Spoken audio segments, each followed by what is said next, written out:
দেখুন তো এইভাবে কখনো পটল খেয়েছেন নাকি? চলুন আজ দেখাবো পটল দিয়ে দারুণ এক নিরামিষ রান্না। তো কিভাবে করছি দেখা যাক। নমস্কার, আমি অর্পিতা, বাঙালির রান্নাঘরে আপনাদের সবাইকে স্বাগত। আমি কিন্তু গ্রামাঞ্চলের খুব পুরনো রান্না আপনাদের সামনে খুব সহজভাবে তুলে ধরার চেষ্টা করি। আমার চ্যানেলটা একবার হলেও ভিজিট করে যাবেন, আশা করছি আপনাদের অবশ্যই কিন্তু ভালো লাগবে। আর ভালো লাগলে চ্যানেলটি সাবস্ক্রাইব করে পাশে থাকা বেল নোটিফিকেশনটা অন করতে ভুলবেন না। তো চলুন দেখে নেওয়া যাক আজ পটল দিয়ে আমি কি করছি। দেখুন, প্রথমে কিন্তু পটলটা আমি কেটে নিয়েছি খুব ছোট ছোট পিস করে। এদিকে কড়া বসিয়ে কিছুটা জল দিয়ে আলু একটা আর কিছু সয়াবিন একসাথে সামান্য ভাপিয়ে নিয়েছি। তারপর এদিকে পটল ভাজতে বসিয়ে দিয়েছি, কিছুটা সরিষার তেল দিয়ে দিয়েছি, দিয়ে পটল দিয়ে নুন হলুদ দিয়ে দেখুন পটলটা কিন্তু কিছু সময় ধরে ভালো করে ভেজে নিতে হবে।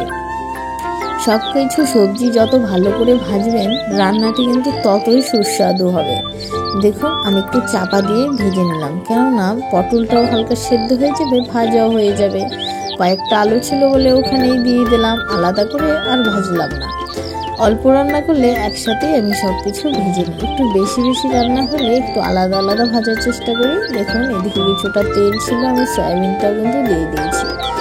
তারপর সয়াবিনেও নুন হলুদ দিয়ে সব কিছু একসাথে মিশিয়ে অনেকক্ষণ সময় ধরে কিন্তু আমি ভেজে নিয়েছি, একদম পুরো লালচে হওয়া পর্যন্ত। তারপর ভাজতে ভাজতে লালচে হয়ে গেছে, এখন দেখুন নামিয়ে নেব।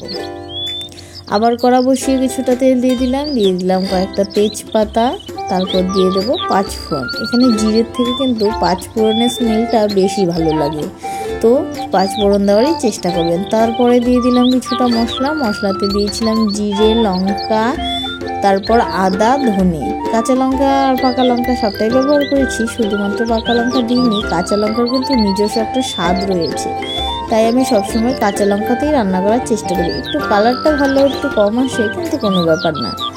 তারপর আরও কিছুক্ষণ সময় ধরে দেখুন ভালো করে কিন্তু মশলার সাথে সবজিটা কষিয়ে নিচ্ছি। দিয়ে দিলাম ঝোল, খুব বেশি ঝোল দেবো না, একটু মাখোই হবে। নিরামিষ তরকারি কিন্তু মাখোই ভালো লাগে। তারপর আর কিছুক্ষণ ফুটিয়ে নিয়ে নামিয়ে নিই।